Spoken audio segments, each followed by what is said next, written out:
Hello everyone, this is Nicole from Altenew. Thank you so much for joining me. In this video, I'm going to walk you through how you can layer the images from the Delicate Clusters stem set.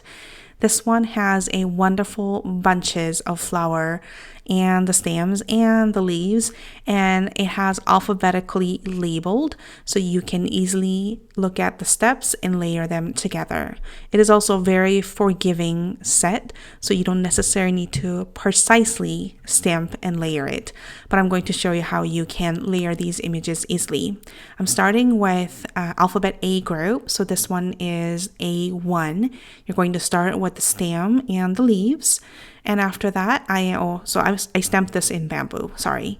Then I'm going to pay attention to the top portion of the stem and add the layer. So this is A2, and we are stamping this in olive.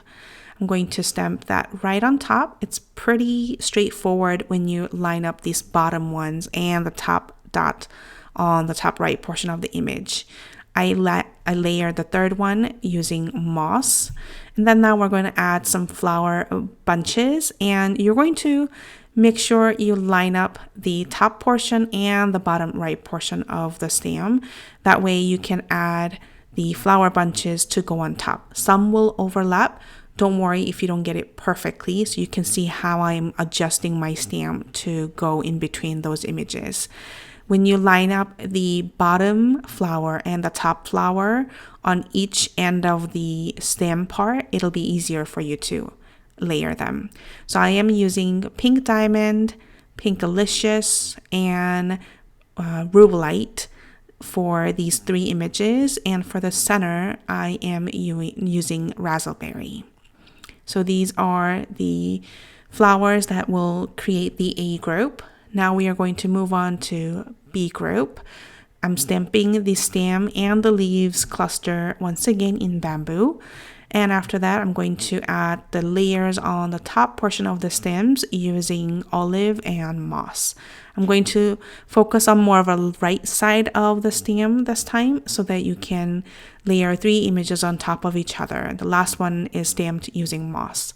Now this one can be a little bit more tricky, but you're going to pay attention to the left top portion of the stem and then the white spaces in between, and then the stems that goes on the right bottom. It's going to take some practicing to getting used to these layers, but you see how I'm layering these and stamp, so pay attention to those leaves and white spaces. So we're going to stamp these bunches using Sun-Kissed, Orange Cream, Autumn Blaze, and Fire Brick. I stamped these very loosely because I didn't want to block the camera with my head when layering them up. But you get the idea of how these can go on top of each other. And even if you don't get it perfectly, it's very forgiving. It's supposed to express the cluster look of the flower bunches, so you can easily stamp them in a loose way and still create stunning projects. I hope this was helpful. If you have any questions, please email us at support@altenew.com. Thank you so much for joining me, and I will catch you next time.